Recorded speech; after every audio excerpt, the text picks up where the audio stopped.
Guys, this is the future. This is what is now possible with AI agent, OpenClaw, and self-improving loops. I can't code. I have 32K in savings, and last week I gave 12 AI agents control of my entire business. One of them opened 8 code changes in my app overnight without me asking. My co-founder reviewed them and approved all 8. In the next 12 minutes, I'm going to show you the exact system, the second brain, the 12 employees, and what happens when you let AI agents run everything. About 10 days ago, I made a video about OpenClaw. It's the open source AI agent framework. Peter Steinberger, he's the guy who built it. He just joined OpenAI, and that video did about 3,000 views on my channel, which at the time had about 700 subscribers, which is insane. Peter said something in an interview recently that rewired how I think about all of this. He said, quote, "Agents will replace 80% of apps, not because they're smarter, but because they have your context. Your fitness app doesn't know you slept badly. Your calendar doesn't know you're stressed, but an AI agent that lives on your computer, it knows everything." And that is the difference between a chatbot on one hand and an employee on the other. An employee knows your business, your audience, and your numbers. And that difference, teaching your AI about you instead of just talking to it, that's what people call context engineering. And I know context engineering, it sounds like another tech buzzword, but hear me out. It's actually the simplest concept in the world. It's just what information does your AI have when it makes a decision? So if you give your AI a prompt and nothing else, you get just shit. It's generic crap. But then if you give your AI a prompt and your voice memos, your reading highlights, your daily notes, your customer data, your performance metrics, you get something that sounds like you, that thinks like you, and eventually it acts like you. There is a creator called Vin who said something on Greg Eisenberg's podcast. He said, "Stop managing the agent, manage the vault. Your agents just read from it. So if they make bad decisions, you're not fixing the agent, you fix the vault with all of the information in it, all of the context in it." That actually really clicked for me because that's exactly what I built without realizing it. And here is the thing. If you're creating content right now, you already have context. You have ideas, you have experiences, you have things you want to say. The problem is getting all of that out of your head and then into something useful. That is exactly why I built Threadify. It takes your raw ideas and turns them into content that actually sounds like you, not AI. Threadify.app is the link. It's in the description. You can try it 100% free without paying a cent. No credit card required. Check it out. All right, let me show you what happens when we take this idea of context engineering way further than just content, because it's pretty fucking cool. This is my second brain. And before you think it's some complicated Notion setup with 58 different Notion databases, it's not. It's literally just folders with text files. Super simple. Each folder is a year, and then each year has the 12 different months in it. Each daily markdown file contains pretty much everything I've done in that day, because I'm logging all of my work. Here is where it gets crazy though, because I am constantly recording stuff. I'm recording conversations with my girlfriend. Every piece of content that I consume, whether it be a YouTube video, a podcast, a book, an article, anything, all of the highlights from that are taken and put into this second brain system because I use Readwise. All the daily notes I take, I just put it into my OpenClaw and ask the OpenClaw to log it to the second brain file. Then we have the performance metrics, the customer data, all the stuff that we need to actually have this vault of information like I was talking about a moment ago. It just flows into the system. Now, here is where it gets wild, because I'm not the one reading these files anymore. 12 AI agents review them. Every single morning before I wake up, my agents read the second brain. They know what I highlighted yesterday. They know what content I consumed. They know what I was talking about with my girlfriend because those voice memos were recorded. They know what the MRR of the business is, Threadify. They know how many subscribers I have, what my last video's retention curve was like, what the open rate from my newsletter was like, all of it. Let me walk you through them. I have 12 AI employees. Each one has a name, a personality, a constitution, which is like their operating manual, and performance reviews written by another AI agent. Firstly, we have Remy. Remy is my researcher. Every time I want to make a YouTube video like this one, Remy scans the last 30 days of trending topics from Reddit and X, checks what competitors are covering, reads my Readwise highlights, mines my second brain for personal stories, and then produces a topic brief. It's not just, here's a list of ideas. It is a full brief with talking points, competitor analysis, Readwise quotes, scored by relevance, and personal anecdotes from my own voice memo. Then we've got Max. Max takes that brief and brainstorms 10 title options for a YouTube video, scores every single one against the constitution of title writing principles, then picks the top 3 as title thumbnail pairs for A/B testing in YouTube. Each title comes with a thumbnail direction for the thumbnail agent. Then in the pipeline, we go from Max to Harry. What Harry does, he writes 5 hooks using different psychological principles about hook writing, pattern interrupt, curiosity gap, bold claim, vulnerability, data, things like that, scores them all, then picks the winner without any human review.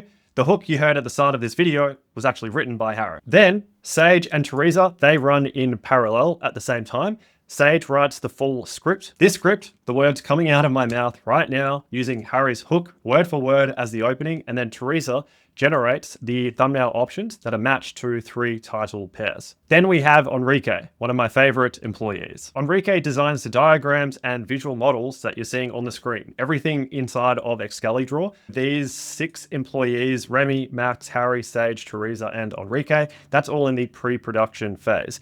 And then the human in the loop, me, comes and records a video. Alina, who is over here, Alina will timestamp everything. Nina then writes the newsletter that's repurposed from the YouTube script. Piper, the publisher, then handles publishing. Then Simon, who's in purple over here, takes everything that just happened, synthesizes it back into the Daily Second Brain file, so that the next time that Remy, the researcher, runs, Remy has even more context. Lastly, there is then Aria. Aria is the analytics engine. She reads every metric, views, retention curves, subscriber conversions, newsletter open rates, and then writes performance directives that every other employee reads before they start work. These performance directives could be anything from like vulnerability hooks are outperforming bold claims 2 to 1, or data stacking titles with 2 or more numbers drive 3 times more clicks. Basically, every employee gets smarter because Aria is watching those numbers. Now, all of this is cool, but the moment that broke my brain was Gary. Gary Growth is my autonomous growth agent.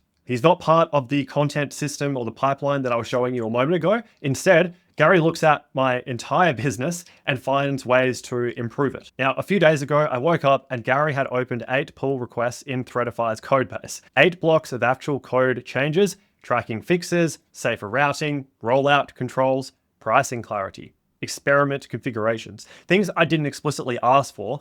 Honestly, things I wouldn't have known to ask for. So my co-founder, my technical co-founder, Sam, he reviewed every single line, approved all 8 of them. The code was good. An AI agent who reads my second brain wrote real production code in my app while I slept. I literally cannot code, and my AI agent is shipping features. So where does all of this stuff actually land? Well, Threadify, it is $1,714 in monthly recurring revenue. My YouTube channel has 743 subscribers, and it's $0 in custom code powering this entire pipeline. 32K in savings, 10 months of runway. This is real. This is everything I've got. Remember what I was saying about that dude, Vin? He said, quote, "Writing is how you delegate to agents. If you develop a writing habit, you have way more context to pass to an agent, which dramatically increases what you can delegate." And that's exactly what's happened with me. My voice memos, my content highlights, my daily logs.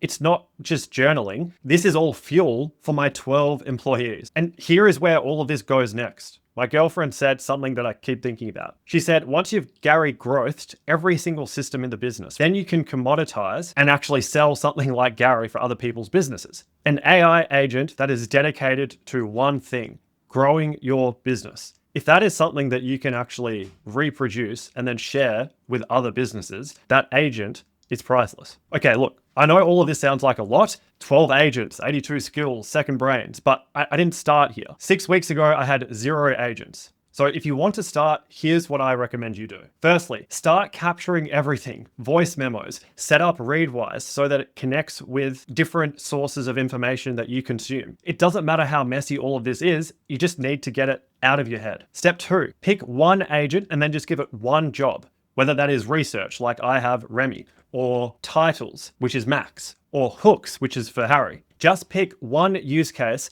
that you are sick of having to do manually, and then create an AI agent to do that for you. 3, then feed it your context. Not generic prompts like a chatbot, but those voice memos, the customer feedback, the metrics. We are not having a chatbot, which is generic. We are having an employee, And the difference between a chatbot and an employee is context. Step 4, let it run for a week. Review the outputs that it's giving you. Fix the vault, not the agent. The agent is only as good as the information you give it, and that information is context.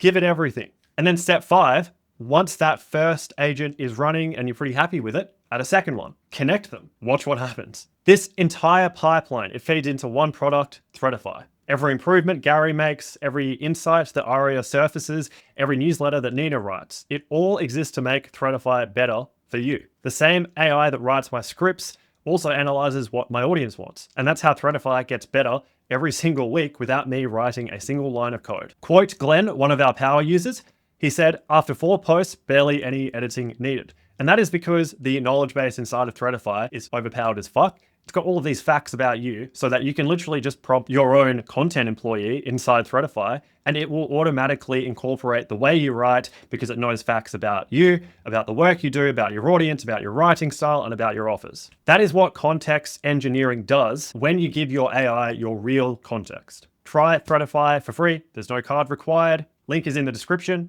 Just go try it. I post 3 to 4 videos a week, Tuesday and Saturday, a bit more of a polished vibe. And then on Wednesday, there is a live stream where I'm building Threadify live. Subscribe if you want to watch a non-technical founder with 32K and 10 months of runway try to get to 10K a month using AI agents like the ones that I've shown you today. If you haven't seen part 1, the OpenClaw video that started all of this, it's linked in the description. 3,000 views, got 100 subscribers from it. It's the prequel to everything that you've just watched. Don't be a dropkick, subscribe.